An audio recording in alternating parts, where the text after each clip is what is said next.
महंगाई से बाहर। ये मोदी सरकार का जनता को होली के 7 दिन पहले का तोहफा है। आज से ठीक 7 दिन बाद होली है। मोदी जी चाहते नहीं कि कोई होली के त्योहार में कुछ बना ले घर में।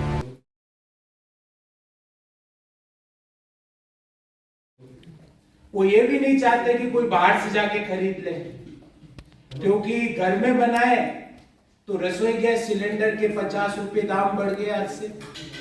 बाहर से जाके खरीदे तो कॉमर्शियल गैस सिलेंडर है उसके दाम 350 रुपए बढ़ गए। तो मोदी जी का जो सरकार का 9 साल का आर्थिक इंपैक्ट है वो मैं एक कहानी के रूप में आपके सामने रखता हूं। एक बच्चा जन्म लेता है तो सबसे पहले कोई आहार ग्रहण करता है मां के दूध के बाद, तो वो है दूध। 2022 कैलेंडर ईयर में दूध के दाम 8 रुपए प्रति लीटर बढ़े। चलो माँ बाप कैसे जैसे करके दूध की व्यवस्था कर लेते हैं। दूध के बाद दूसरा आहार ग्रहण करता है तो वो है अनाज। पिछले 1 साल में आटे के दामों में 40% की वृद्धि हुई है, 40% इन 1 ईयर। चलो साहब माँ बाप जैसे तैसे करके आटा भी ले आए। तो फिर उसके बाद वो खाता है सब्जी और मसाले।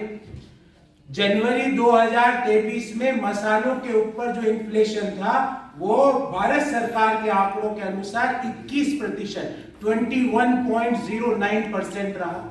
चलो साहब वहां तक भी जैसे तैसे करके ले आए। सब्जियां तो 4-5 साल पहले ही थाली के बाहर हो चुकी है, वो तो अभी रही नहीं।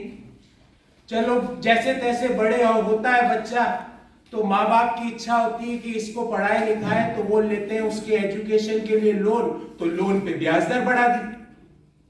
चलो साहब वो भी जैसे तैसे व्यवस्था हो गई, बच्चा पढ़ लिख गया। अब रोजगार का बेरोजगारी की दर फरवरी 2023 में 7.45%। उसके बाद उस बच्चे को मोदी सरकार कहती है कि जो जन्म से लेके यहां तक की जो यात्रा हुई उसके लिए मुझे बोलो थैंक यू मोदी जी। तो ये मोदी सरकार का एक सफरनामा है महंगाई के लिए। और कल ही आपने देखा होगा कल शाम को Q3 के जीडीपी के आंकड़े भी प्रकाशित हुए। और ये रसोई गैस का आज डिटेल बात करेंगे, पर Q3 के जीडीपी के आंकड़े प्रकाशित हुए। ये पहले होते थे बजट के पहले, पर मोदी जी को पता लग गया था कि ये 4 नंबर आएंगे 4, और 4 नंबर वाले पास नहीं होते, फेल माने जाते हैं। तो जीडीपी के Q3 के आंकड़ों की डेट उन्होंने आगे करवा दी। आपको याद होगा ठीक 1 महीना पहले 1 फरवरी 2023 को मैंने प्रेस वार्ता की थी, तो हमने कहा था Q3 में 4 या 4.2% के आसपास जीडीपी रहेगी। आज एक और घोषणा करके जा रहा हूं, Q4 में जीडीपी 4% से कम रहेगी। इट विल बी बिलो 4%, क्योंकि जो आंकड़े आ रहे हैं, इंडिकेटर्स आ रहे हैं, वो लेस देन 4% के। तो देश में ग्रोथ नहीं, रोजगार नहीं, ऊपर एसेंशियल कमोडिटीज में आप लगा रहे हो महंगाई का तड़का, और फिर आप कहो कि ये अमृतकाल चल रहा है और उसके लिए दो थैंक यू मोदी जी। ये नहीं हो सकता Modi ji. Now enough is enough. दूध बढ़े, आटा बढ़े, मसाले बढ़े, सब्जियां बढ़े, आम लोगों के पहनने वाले कपड़े के दाम बढ़े, और उसके बाद बोलना और है थैंक यू मोदी जी, धन्यवाद मोदी जी। अब आज के विषय पे आते हैं कि ये रसोई गैस का सिलेंडर जो 2014 में 500 के अंदर था, वो आज 1100 के पार कैसे पहुंच गया? इसका क्या गणित है? उसका गणित मैं आपके सामने लेके आया हूं, और ये भारत सरकार का आंकड़ा है। ये जो टेबल है ये मेरी बनाई हुई नहीं, ये भारत सरकार के पेट्रोलियम मंत्रालय के द्वारा बनाई गई टेबल है। और ये टेबल क्या कहती है?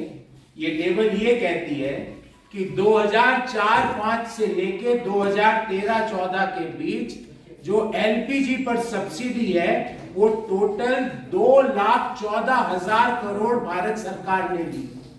कितनी? 10 साल में 2,14,000 करोड़। क्यों दी? ताकि रसोई गैस के दाम 500 के बाहर नहीं जा पाए। ऐसा नहीं है, उस समय के जो गैस जो हम बाहर के देशों से मंगवाते थे उसके अंतरराष्ट्रीय बाजार में कीमतें आज से ज्यादा थी, पर उसको हमने बाहर 500 के बाहर नहीं जाने दिया, क्योंकि 2,14,000 करोड़ रुपए की 2003-4 से लेके 13-14 के बीच सब्सिडी दी। मोदी सरकार ने क्या किया आपको पता है? पिछले 9 साल पे सब्सिडी दी है कुल मिला के 36,500 करोड़ रुपया। 2,14,000, 36,500 करोड़ रुपया। और ज्यादा सवाल पूछो तो बोले सिलेंडर लो, गैस भरवाओ, उज्ज्वला स्कीम है। अरे उज्ज्वला स्कीम में दूसरा सिलेंडर भरवाए तो भरवाए कैसे? और यहीं पे लूट नहीं रुकी है। आपको जान के ताज्जुब होगा कि घरेलू एलपीजी पर मोदी जी 5% जीएसटी भी लेते हैं और कॉमर्शियल गैस सिलेंडर पे 18% जीएसटी लेते हैं, 18%। आप सोचे साहब कॉमर्शियल से हमारा क्या लेना देना? अरे अभी होली पे कुछ मिठाई लाएंगे, कुछ नमकीन लाएंगे, वो कौन बनाएगा? वो बनाएगा कोई हमारे घर के पास वाला हलवाई या मिष्ठान की दुकान। वो तो कॉमर्शियल गैस सिलेंडर यूज कर रहा है। तो आप ना मीठा खाओ, ना नमकीन खाओ, ना मसाले खाओ, ना आटा खाओ, ना दूध का सेवन करो। और ये सब करने के बाद एक और काम करना है, बोलना है थैंक यू मोदी जी। ये मोदी जी का मॉडल ऑफ इकोनॉमी है। अब कल का आंकड़े के बारे में थोड़ी और चर्चा कर लेते हैं।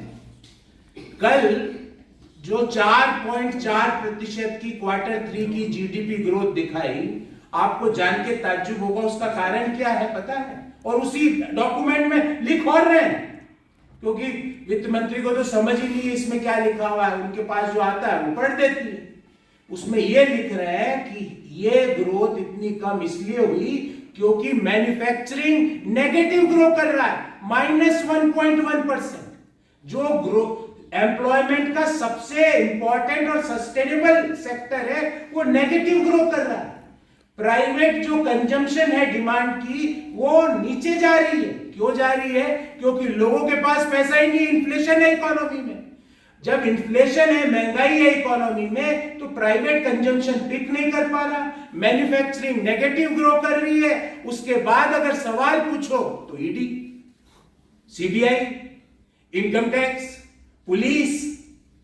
पर मोदी जी सवाल तो हम पूछेंगे और आप ही के दिए गए आंकड़े से पूछेंगे कि यूपीए के 10 साल में 2,14,000 करोड़ की एलपीजी सिलेंडर पे सब्सिडी दी गई।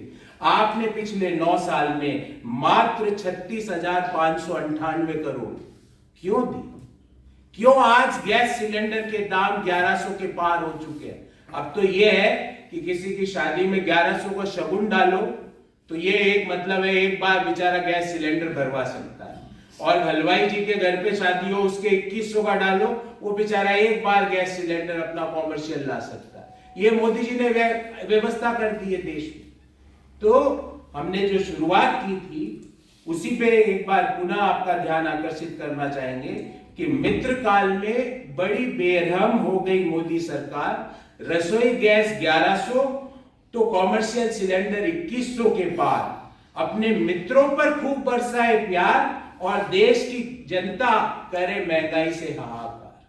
Before I take questions, I will brief you this in English.